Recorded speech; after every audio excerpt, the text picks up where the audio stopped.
Halo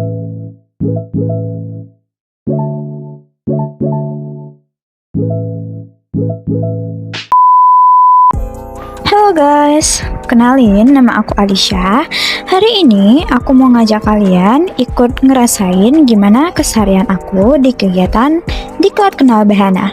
Dan yang bikin hari ini beda, ada satu sesi yang beneran menarik banget buat kita yang hidup di era media sosial kayak sekarang.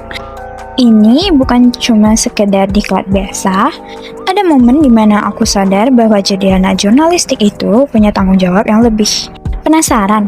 Yuk ikutin kegiatan aku selama Diklat Kenal Bahana.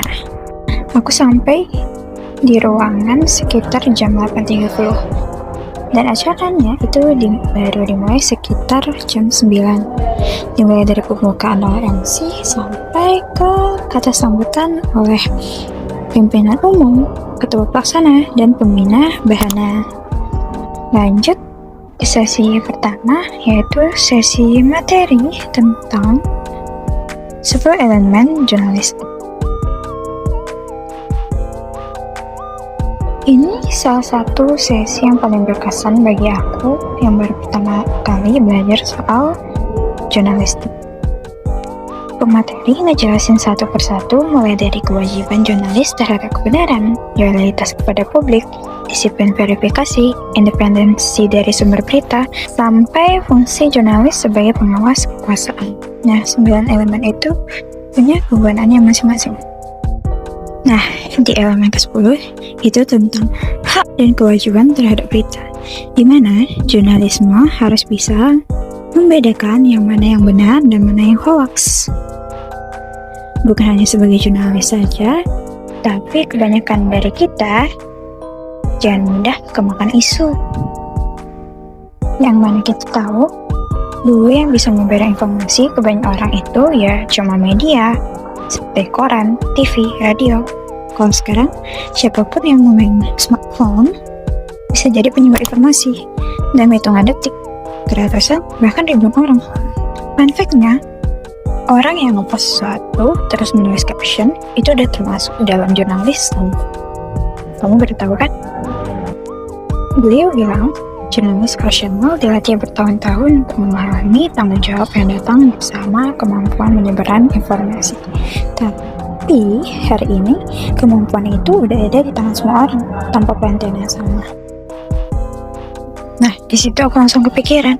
Berapa kali aku share sesuatu tanpa baca sampai habis, berapa kali repost sesuatu karena captionnya menarik, padahal isinya belum tentu akurat. Dan aku rasa kalian yang nonton ini pasti pernah ngerasain hal sama juga kan?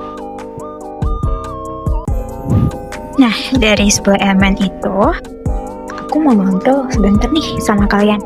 Bukan soal jurnalisme profesionalnya, tapi soal bagaimana kita menggunakan media sosial sehari-hari. Ada 3 hal yang aku tangkap dari penjelasan pemateri tadi.